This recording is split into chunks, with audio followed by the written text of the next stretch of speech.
Welcome to Stonewall, National Museum, Archives, and Library. We are the largest LGBTQ plus library in the world with over 30,000 volumes about the community or by people in the community. We have one of the very few nationally collective archives in our community. Most of them are regional archives, which collect things on a regional basis. We collect things on a national basis with the idea of putting a different kind of context together that reflects all the different communities that we're in, and we are in every community. So it's important to remember that. In addition, we have a very small museum. Right now you're sitting in what is the AIDS exhibition, and the reason for all those spaces on those shelves is one of our fundamental beliefs is that everybody's story needs to be told. And we lost so many people during the AIDS crisis, those stories will never be told. Okay. And so there's spaces to reflect all the people whose stories we will never know. The other thing about this exhibit in the various cases around the room is that there are documents. Those documents, many of them come from the government. And it's surprising how much information the government actually had that was never distributed, that was never released, that could have saved lives. Stigma is a terribly dangerous thing. We do these programs that you're here for today, which are interviews with authors from our community about issues that pertain to our community, and we do it as often as we can. I have to read a lot, and that is one of the great parts of this job, because it really makes you more informed about what's going on, what went on, and where people think that we're going. And knowing where we're going is relatively exciting even in troubled times, because we not only are resilient, but we are forward-thinking people, and very often the most forward-thinking people in the communities where we live. And that's pretty extraordinary. So I hope that some of you, if you're not, will become members at the end of this program, because that's what keeps us alive. We don't, in Florida, get an awful lot of government support, as you might imagine. And so we are reliant on individuals, and that really helps us do programs like this. So today we're going to talk about the Pagoda, and we'll get into some of the things that are in here and some of the things that maybe are left out because the Pagoda was such an all-inclusive story. All those years of women living on the beach, unlike many of the women's communities that are in the woods. This community was right on the verge of major civilization, whereas so many of the women's communities are as divorced from civilization as they can possibly be, including being off the grid. This community was bought from a husband and wife. So it certainly didn't start with the intention of being a woman's world, nor was it possible because of people who came in to fix things you had to buy, all of the other kinds of things that exist in a modern world. Whereas many of the women's communities, and we did a program, an exhibit last year for Women's History Month on the women's communities. And we weren't allowed to share addresses. We weren't allowed to share names. Clearly, the Pagoda was different because so much of the Pagoda's activity was arts and entertainment and a health food store and all those kinds of things that really talked about community. So now we're going to hear from the expert, Rose Norman, who wrote this book. And Rose has had an amazing career before she became an author and researcher. And that was in Alabama, where her last 5 years before retiring, she headed the English department of the university there. So I'm impressed. Very impressed. Heading an English department is like no easy task under any circumstances, especially when so few people speak English anymore, even though they don't speak anything else. So thank you so much for being here. Thank you for the book. We are excited to get into the conversation because it is a world that so few people actually know about. And this particular story is so unique even within that framework. So what made you interested in the Pagoda? Well, it was the women's land movement that got me looking at the Pagoda. I'd heard of it. I never went there when it was active, even though I'm the right age to have been. But I was working with, and still work with, a group who are collecting stories of unsung lesbian feminist activists in the South. Our group is aware that most people think nothing was going on in the South, certainly nothing about lesbian feminist activism, when the group that I'm a part of knew that so much was going on. So we published 6 issues of Sinister Wisdom from the stories that we collected. When you talk about those empty spaces from the people who died of AIDS, there are also lots of lesbian feminist activists whose story never got told, and we're doing our best to tell as many of them as we can. This was the first issue. And the second one was Land Dykes of the South, which, as Robert says, are most of those land dykes that we interviewed, and there are 19 stories in that book of women's land.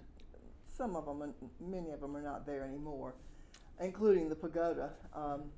But I live near Alpine in Huntsville, Alabama, and Alpine is where some of the Pagoda founders and residents moved and started a new residential community, much larger, much more like land dykes. Generally, they bought 100 acres, and that was divided into 2-acre lots.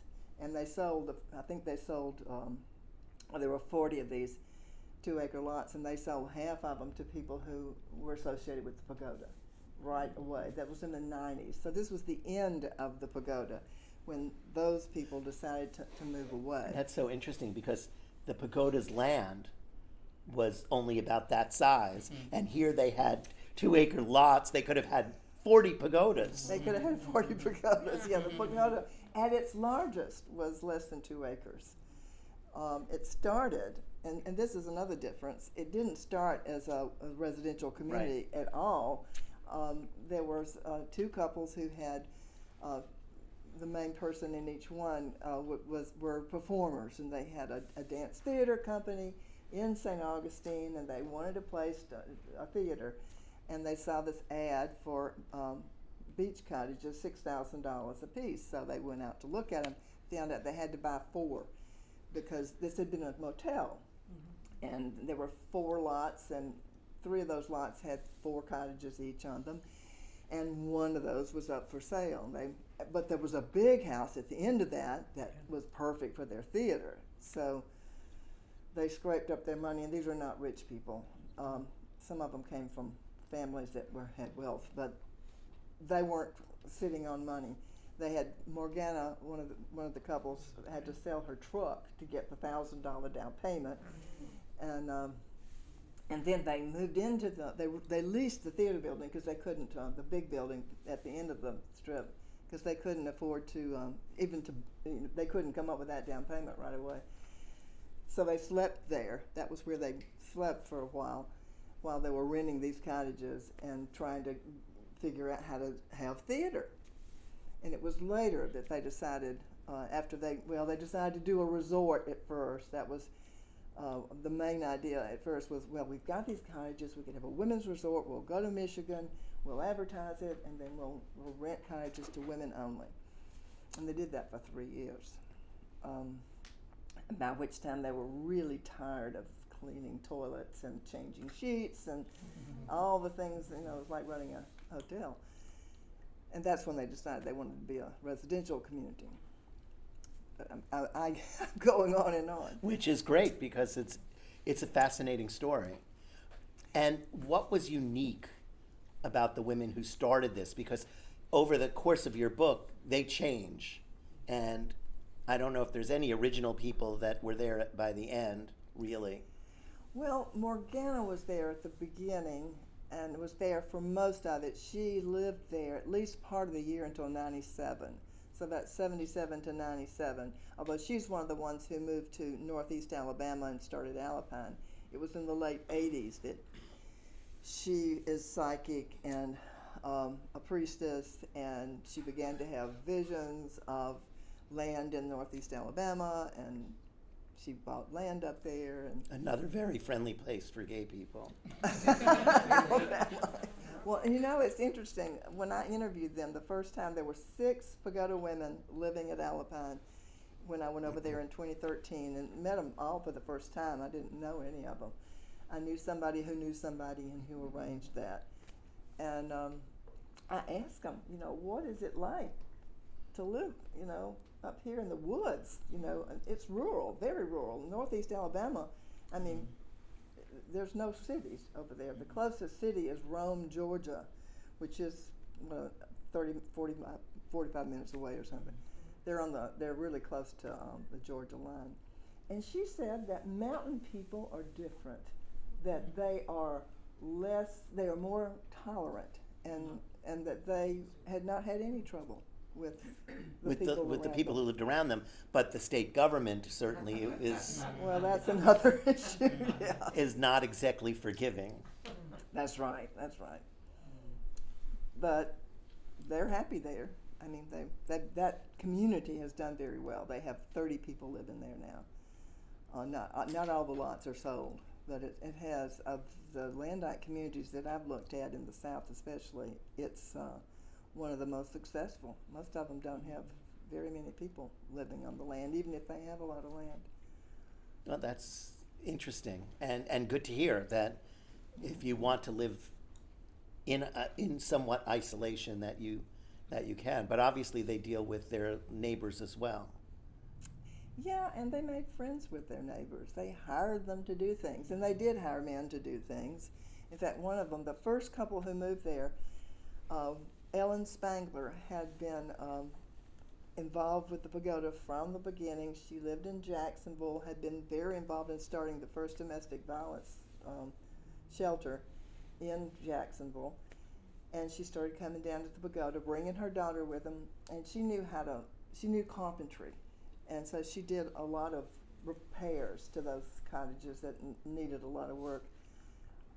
But she and her partner were the first people who moved to Alpine and built an earth-sheltered house, and they hired a man who had the same vision, wanted to build an earth-sheltered house. So it was really different from the Pagoda, where they tried not to hire men if they could possibly find a woman. In fact, you know, Ellen was the one who said she didn't even want to do plays that were not written by women. You know, if it was possible to not do Shakespeare, for example, which caused a problem. So how much of the Pagoda, in its infancy, as you said, they were looking for a theater, so how much of it in its infancy was really an arts community versus just a women's community? Yeah, it was almost entirely an arts community. And for its whole life, I think that many artists were drawn there. You know, St. Augustine is a place that artists are drawn to. So I'm trying to think of people who weren't associated with the arts. Well, Susie was Morgana's partner at the time. She was a social worker, and she was a techie for them. And she didn't like the politics, so she left fairly soon. Politics was an issue because you can be in the arts and not be political, or not theoretically not political. I think the arts are inherently political, but there were differences of opinion, like that business about whether you could do Shakespeare, scenes from Shakespeare or not. One person pretty much left because she didn't feel like she could reach her potential under those terms. What were the major political issues that ultimately brought the Pagoda down? You know, that is a hard question, and I don't get to that until, because the Pagoda went for 22 years, which is a very long time for a community and a cultural center, which is not supported by any big money. I mean, there were lots and lots of small donors that kept that place going for 22 years. over time, the people who were running things changed. And when they expanded to, they were 8 cottages and a duplex for a very long time. They bought those first 4 cottages, and then 4 more cottages came up for sale, and the duplex right next to the cultural center. And they raised money for all of these on owner-financed mortgages mostly, with lots of people sharing a mortgage. And then in 1988, they had a dream fulfilled of buying the last 4 cottages, because the original Pagoda Motel was 12 hand-built cottages by a guy who built them in the 30s and 40s. And that brought in a whole new way of, a new cottage association and a whole new way of being. For example, 3 of the cottages were lived in by the owners, and one of the cottages was lived in by somebody who bought it as a vacation home, who was here tonight. Which was that they were promoting it as, you can just be your vacation home. It was a great deal, really. They also bought the swimming pool at that time. They had been negotiating with the owners for years about access to the swimming pool, which is right next to the cultural center. And of course, they were right next to the beach too. But that brought in new ways of doing things. For example, the original 8 cottages were very intent on keeping the price down so that when you bought a cottage, you didn't expect it to appreciate. And they wanted to keep them affordable as well as in the hands of lesbians. Lesbians only, not just women only. The cultural center was women only. The cottages were lesbian only. And the people who bought those last 4 cottages weren't necessarily into that idea of not making a profit off of them. In fact, Rainbow, who was one of the people who wrote, Rainbow is the artist who drew the picture of the cultural center here that we colored for the cover. Rainbow was really thought she ought to be able to get at least a 10% if she decided to sell her cottage. And other people felt that way too. So they had different ideas about how it would be. So that started tensions among the 2 cottage associations. And then there were a zillion other things, controversies that called attention to differences about, lesbian battering was one of them. There was somebody who accused somebody else of battering her, and so we're going to try to have a policy about that. And that policy was supposed to be you couldn't come to the pagoda if you were accused of battering. But, what if they didn't do it? Or what if, these are women too.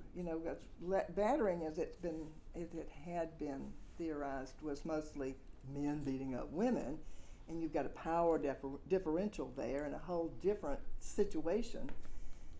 So they could never come up with a policy on that, and it alienated some people. And then they also had a change in who managed the finances.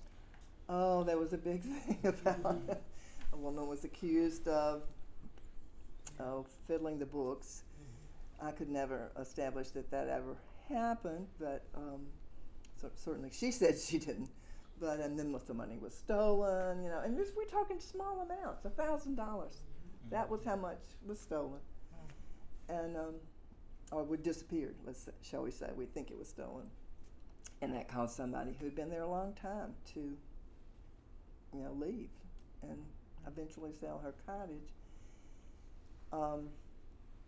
And somebody else who actually gave the money back said she didn't take the money. She just said, "Can't we make this go away? I have $1,000 here," and it didn't help. But that was the way things went. And there was also a lot of changing of partners. I don't get into much of that. But you allude to it. I allude to it. You certainly allude to it. And it runs through pages after pages after pages of alluding. Yeah, there was a lot of partners changing.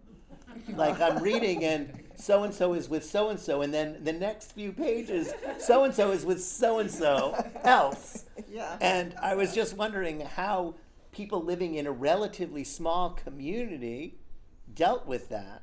I mean, there's some of that that's part of the culture of the LGBTQ world, but they don't usually live in a place where there's only like 20 other people that you have to see that person every day. Well, they did have something they called group every Thursday night. And some people really got a lot out of that. If you had an issue, you were supposed to bring it to group and talk it through, and they had rules about group. Other people really didn't like group and didn't want anything to do with it. But the people who did like group seemed to last the longest, but almost all those people are the ones who moved to Alpine, where they didn't have group anymore. So the ones who liked group moved to a place where there is no group. So they didn't like it that much. Well, yeah. This is Pagoda After Dark. This is the novel that needs to be read. So you came to this by looking at women's communities. Mm-hmm. And you said, this is interesting, and it's not far from where I live, and it had a very interesting time frame. What, if anything, did you learn from writing this book about this specific community? What really impressed me was how, well, it's astonishing that it hadn't been written about before, for one thing. That this is not something that has ever been done before or since. A cultural center with regular plays and theater. Mostly it was music after the first few years, but they constantly kept something going in that cultural center. And then all of those cottages full of women. Of course, it was a lot of turnover about which women were living there. It had never been done before. And it was like I call it a cauldron of all those issues that were being worked out within feminism in those years. It was just a wonderful way of looking at feminism in the 70s, 80s, and 90s, and how it moved through those the waves of different ways of thinking about it, different ways of thinking about women. But it was different ways that women were thinking about women. Exactly. And as they came in, they brought all of those things with them that they had gotten before they got there. Mm-hmm. So the changes that were going on in the society at large, they brought with them. Mm-hmm. And some people, as you said, were willing to change or at least explore, and others really closed the door to any of those possibilities. Yeah, had different attitudes. And one thing I haven't mentioned that really made it unique was that it was an incorporated goddess church, the second goddess church in the country after Z Budapest. And that was when all those people were making donations every month, $10 to $20. Those were donations to the church. And that was what was supporting the cultural center all those years. It wasn't just trying to get a tax deduction or not have to pay property taxes or not have to file income tax. They were serious about this goddess, the connection to the goddess and the connection between spirituality and feminism and the feminine. And they practiced all kinds of spiritual circles, and they weren't necessarily Wiccan. Morgana was the priestess and had psychic abilities and read tarot cards, and still does in Alpine. But it created not just a land group, not just a community, but a healing space that was special to be at, and people could feel it. And then, of course, things would ruffle the feathers, but it was still a healing space. And how much of the religious aspect or the spiritual aspect and the arts aspect actually came together, because I don't remember if it was Morgana was the dancer? Yes. And so there's a lot of, I think, having danced when I was younger, there's a lot of spirituality in dance, because your body has to feel music and feel character and feel all those things. And she was, when I was reading, she really was free in a way that many of the other women weren't as free, because she used her body regularly, and she choreographed others and really got a feel for how people behaved based on her experiences with them. How did that play into her role? I mean, she was the head priestess, she was this, she was that. What was her political role in the community, or did she not have one? Well, everybody recognized her as a spiritual leader of the community, and she wasn't particularly, what's the word, into, she said she was never a high anything, so she believed more in letting everybody have some part in planning things. And she did a lot, her dance was very connected to spirituality. Right. She did a lot of scripted rituals that involved dance, and Pagoda events often included Morgana belly dancing. That was her kind of dancing. And she wrote a little book about belly dancing and its connection to natural childbirth. It's interesting to think about that. She was the only one who was really into dance.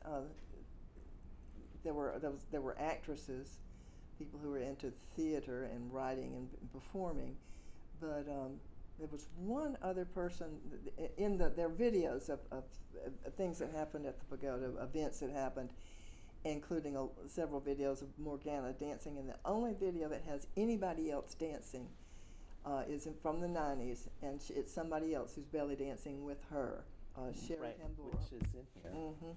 Yeah. So we have a video of that going on out at the pool. You know, they're having a Pagoda birthday party at the pool, and that was part of the entertainment, was Morgana and Sherry dancing. It's just, I mean, the complexity of the relationships is what really is the most interesting part of the book, in my opinion. I mean, certainly the history, but the interrelationships and how they changed over time, and how they changed because of who moved in or moved out. And in a sense, the complexities are all based on the people. So what was chronologically, if there was, the most interesting period of time? Because you do it chronologically, and as I was reading, there were some points that really hold your attention because there's a lot of stuff going on, and that other times it seems like it flows, and then it doesn't anymore, and then it does again. Yeah, I know what you mean. There were periods when they just went into burnout, like when they decided, oh, we just can't do this short-term cottage rentals anymore. And a lot of that would have to do with things going on in the rest of their lives, like when Emily, who was a nurse what do you call it, the administrator of a nursing home, had a nervous breakdown there because things at work were getting to her, and she'd also had a romantic breakup. But that, I guess that has to do with the stresses of trying to live a vision, because that's also the thing that got my attention, was how these people had such ideals that they were trying to live feminism, which is what all those women's land groups are trying to do, live the ideals of feminism. And it's stressful, especially when you can't agree about what those ideals should be. What were the most conflicting parts of that here? Well, the group that came in 1988 included a couple, Marilyn Murphy and Irene Weiss, who had been very active in California in the Califia community, which wasn't a land community. It was a group that produced sort of festivals, not exactly festivals, weekends in the country for women only and children and girls. And they didn't agree about, for example, keeping group, having that meeting. They didn't like therapy. They didn't believe in therapy at all. And they didn't really believe in the goddess worship. Oh, those Californians. And they didn't believe in consensus decision making. Whoa. They wanted to vote. Although they were very, very knowledgeable about feminism, very knowledgeable, and but they were also sort of bossy, I think, because they were used to running the show out there at the Califia. Maybe bossy. I don't know them. They were dead. I mean, Irene wasn't, but Irene is dead now. But I didn't interview either one of them, so I don't know them. But they wanted to run the show, and Morgana and her friends were ready to let them. Yes, Oh, really? they were tired of it. Oh, wow. Oh, wow. They were worn out from it, and fine, go ahead. And they did for 5 years, or actually 7 years, and borrowed money. That was another thing that caused problems. It was a good idea. It was a really good idea. The cultural center was run down. It needed a lot of work, and they had friends who would make personal loans with interest. So they borrowed $25,000, paid off the mortgage on the cultural center, and fixed up a lot of stuff and made it more accessible. Did a lot of things, replaced the bathroom to make it accessible downstairs. But over time, paying that mortgage off became, that $25,000 mortgage at 9%, it became a problem. And even when Marilyn and Irene actually donated, there were 5 couples that donated $5,000 apiece. And Marilyn and Irene forgave whatever was unpaid from theirs at some point. But it took a long time to pay off that mortgage, and that was wearing on them. So financials really ended up costing them. It would have worked better if they had not started losing supporters in that period. See, they needed at least 75, I think was the number that they figured. If they got 75 people paying $10 a month, everything would go. But they didn't have 75 every month. They might have 75 one month, and then not the other months. And then those controversies about battering and so on lost them supporters, and those were paying supporters they lost. Right. So. And so sometimes the influx of people was a positive, and sometimes the influx of people didn't move it forward. Oh, I would say it moved it forward. Certainly Marilyn and Irene moved it forward. They remodeled their cottage beautifully, and did a nice job, and brought in more people that weren't, they knew lots of people. They were very well connected, and the people who started the Pagoda were all from Florida. They were not people from outside, which was I learned in St. Augustine recently that a lot of the people in St. Augustine thought those Pagoda women came from New York. and one of them was from New York, but she came from South Carolina when they moved down there. But the 4 people who started it were all from Florida. Don't start anything just with people from Florida. No, that was the good part. Yeah, think. Yeah, well, yeah. Now it says New Yorkers.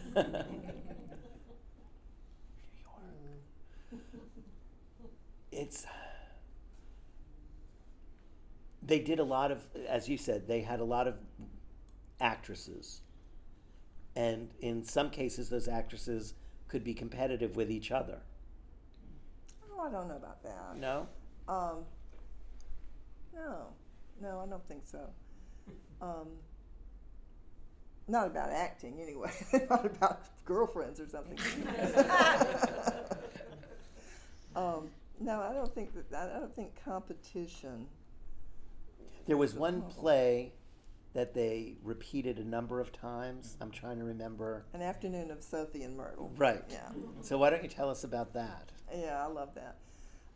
That was one of the very first plays that Trudy Anderson was. We don't know. She came from Washington, D.C. I couldn't find her. She stayed there for 3 or 4 years writing plays, and they were producing them for her. And when she first came, she brought this play with her, a comedy about 2 women who were best friends, and it's all about Joe the plumber has come, this is all retrospective, has come to fix a toilet, and I'm trying to think, is it Sophie or Myrtle? I think Sophie had the toilet repaired, and she tells Myrtle that Joe made a pass at her and trying to make her jealous. And they do all kinds of stage business about it, where you're realizing all the way through they really like each other, not Joe. This is just something to make them jealous of each other. They later on they won a prize for $25 at the Holiday Inn for performing it nearby, and then she extended it. She added more characters, and they did it again that summer, and then they did it again 2 or 3 years later with a different cast. And it always got a lot of laughs. S&M, they called it an Afternoon S&M to start with. Right. Which stood for Sophie and Myrtle, but they did a lot of stage business, like with brushes and hitting on her. And she does this thing in the closet where she locks, Sophie locks Myrtle in the closet, or maybe it's Myrtle. One of them locks the other one in the closet and pretends to be a priest, hearing her confession about Joe the plumber. So it's kind of slapstick and silly. I guess they did some improv too. And then there were the Morgana dances, and then there was the artist, the painter, who painted the large vagina. Oh, Kathy, yeah. Right. Kathleen Clementson was one of the founders, and that was something she'd been doing for years, was painting a giant vaginas with real pubic hairs on them. And so she did one Real for them. as in, oh my God, real. Real as in real. And they would make their entrance through the vagina. I don't go that far. So there must be a story there somewhere. Yeah, Kathleen didn't actually stay very long. She went did on- what she wanted to do and she was gone. She went on to other things, and in fact, her last partner sent me some photographs. She has these giant vaginas somewhere up in Cape Cod, outdoors. You know, you can. I mean, public art. I'd like to see Pubic that. With real hair. You have to replace the hair every so often. And they had a party to collect it. Only lesbians. Only lesbians. It was the 70s, you know. That was. I think that was all pre-Pagoda, though. Actually, I don't think they did any pubic collections at the Pagoda. No, that wasn't a California. She must have been a Floridian. You know, there was a New York connection because Flash Silvermoon came down from New York with her partner Pandora Lightmoon, and they played at the opening night. They were called Medusa Music, and Flash stayed with them forever, with the Pagoda forever. She broke up with Pandora, or Pandora broke up with her anyway. They broke up the team, and she kept playing. She was also a psychic and a goddess, priestess, and an animal communicator, and a very fine musician who played many instruments. She came from New York, and several other people. Well, Barbara Lou, who was one of the prime business people there for many years, and also one of the people who started Alpine, grew up in New York, upstate New York. But most of the people at the Pagoda were Southerners. Certainly the people who started it. It's now, I guess it's a small world, so the New Yorkers knew about it and people from California knew about it. But this was before social media, it was before the internet. How did people learn about these places? They bought ads. They bought ads in Lesbian Connection. They bought ads in Gaia's Guide. Ms. Magazine. They even bought one of those little ads in the back of Ms. Magazine. This was in the very beginning. Because this thing is so well documented. They had over 5 boxes of records survived all those years later at Alpine. And they're now at the University of Florida in the archives at the library, at the University Library in Gainesville. But among those records of all these ads they bought. And also I was able to do an internet search and find the ads themselves. In Lesbian News in Los Angeles frequently had ads. This is in the early years, from say 78 probably till 81 they were buying ads all over the place. And that's so people were at least somewhat aware. Is that how many of the other communities also attract people? Well, yes, I guess, but there's also kind of a lesbian network that seemed. There were lots of newsletters. Rainbow, for example, was the editor of a newsletter that was coming out of Orlando and Winter Park. I'm not sure. She published things in that newsletter about the Pagoda a lot. I have all of those. Changes was the name of that newsletter, and I have all of those and have looked at all the things she published about it. Emily, the one who had the nervous breakdown, was living down there and was reading Changes when she found out about the Pagoda and went up there the same weekend that they were looking for somebody to buy a cottage, and so she and her partner bought a cottage then. I remember that there were some people from Miami who went up to the opening night in 1977 because one of them knew Flash from, I guess, a festival or something, probably the Michigan Women's Music Festival. So 4 of them drove up from Miami. That's a long drive to St. Augustine for their opening weekend. So I guess there was an underground going. People knew people who told people. And the newsletters, they would publish things they would swap newsletters with each other. Like if you would get a subscription, instead of buying a subscription, you would send them a copy of your newsletter and they'd send you a copy.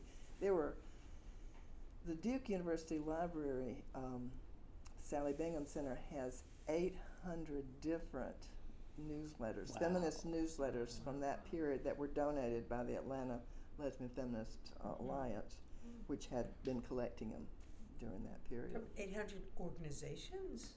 800 newsletters, so it may not be necessarily 800 Right. organizations. Yeah, from all over the country and probably the world too, because they would collect anything that was feminist and was a newsletter and had information. Did you want to read something from the book? Well, I always like to read the end, something from the end. Because after I talk about all those things that went on and all the challenges that they faced, and especially the money problems, I like to end it more positively, and the way I end the book. The question's not so much why it came to an end as how on earth it lasted as long as it did. And one reason is that women really did have a lot of fun at the pagoda, at dances, at concerts, at rituals. There was a playful energy alongside the feminist fervor and a great joy in planning celebrations. They planned 10 days of events for the 10th birthday celebration. One highlight was a pet parade with the neighborhood dogs wearing t-shirts. When they weren't making policy or dealing with financial or emotional crises, the pagoda women were having a really good time. And that was all about being with women and having a cultural center. For many years, that old building was an oasis in a world that did not provide many spaces where, as Ellen Spangler put it, the whole spirit of women was really honored, spiritually, physically, emotionally. Women grew and healed there, found feminism and self-empowerment. The spiritual component bound up in the separatism made it safe for growth. Women came for the beach and the concerts. They stayed for the community. Very nice. Yeah. And one last thing before we ask for questions. At some point, they changed the roads. The bridge. The bridge, yeah. Yeah, that was a big factor in changing a lot of things. That the bridge had been several blocks away, a drawbridge, and it was replaced by a gigantic bridge that sails over the river and opens up right at their front door. And they started having wrecks. There's a red light there, and for if it was green, people might come straight through, but you weren't supposed to come straight through. That was their front Private yard. property. You're Yeah. supposed to turn. And I think it was 6 wrecks, 6 accidents involving cars driving through their fence at night, usually. That was the first year. And they're still, I think it was 2022, somebody told me there was somebody came barreling through there, and even today, and hit a car. I want to say it was a dump truck or something like that. So that really did change the quality of life. Right. All of a sudden, what was a few blocks away now was, you couldn't avoid it. Yeah. Even today, when you walk down the little sand road between the cottages at night, and here come all these headlights down off the bridge. So the seclusion was gone, Yeah. and the beach and the water couldn't make up for what was lost. Mm. Yeah, the beach, it's a really good beach, though. I have stayed there a while, and it's a really good beach. So what is there now? All those cottages are still there. In good repair? Yes, best I can tell they are. And I know many of the people who live in them. The ones that are on Beachcomber Way are all but one is a vacation rental, and only one of them is still owned by lesbians. But yeah, the whole thing is there. In fact, somebody told me once that the area has been very upscale, and it's very expensive to live there anymore. The houses that have been built nearby are very expensive, and that they're even though those cottages now sell for a big price, if they sell, which they don't. But what is it? You're supposed to have some low rent areas of a neighborhood. Affordable housing. Affordable housing. This counts as affordable housing in Volcano Beach. Wow. So What anybody about the- looking for a place? No, I'm good. The bigger building, what was it called? With the 2 stories? The Cultural Center. The Cultural Center. So what is going on with that now? They tried to find lesbian buyers, and they could not. And so they sold it to a man who remodeled it beautifully. It's really nice, and fixed up the pool. And it's a vacation rental. It's for $350 a night, 4-night minimum. And that day it would be like $20 for a couple. Yeah, we stayed there. We stayed Yeah. there, 4 or 5 times. And you didn't know it was real hair. I don't remember but I don't think I would Dad remember was that. there then, cause I wouldn't have forgotten that, yeah. I don't think so. It was in the brochure. Yeah. So, thank you, and let's open it up to questions. Does anybody have a question or a comment? You were there. Yeah, I was. Yeah, What are your feelings about the book? Oh, I love the book, and it feels good to have been a part of that history, that community. For me, it was a weekend retreat, and I didn't get into all of the politics, but it was a fun place. The poetry reading, the nude bathing, the swimming, right? Yeah, and all of the plays, the potlucks. Yeah, I just remember the fun part and just that energy with the women, and on the beach. It was just a peaceful getaway with lots of feminist, lesbian energy. So I have fond memories of the place. And how long were you there? 2 years I bought in. I was the first black lesbian to buy in. I was living in Tampa, and my partner and I would drive up for the weekend after remodeling it, and then stay in there. And after about 2 years, So yeah, I which 2 decided years to- would that be? Yeah, I like 88, 89.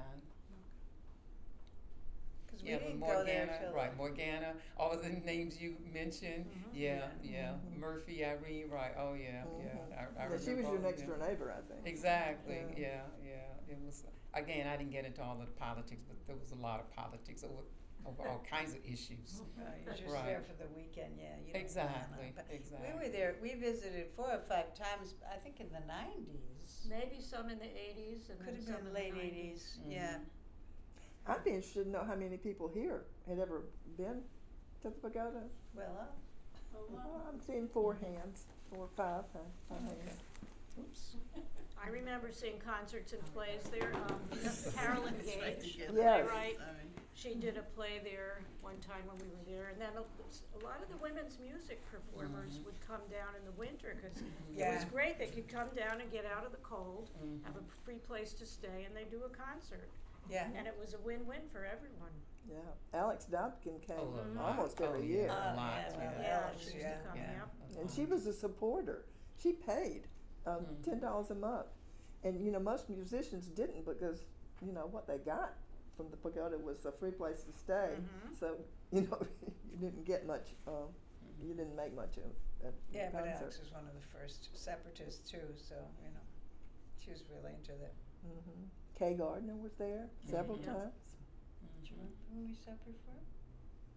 I don't remember. I know we saw a music concert, but We did. we don't remember.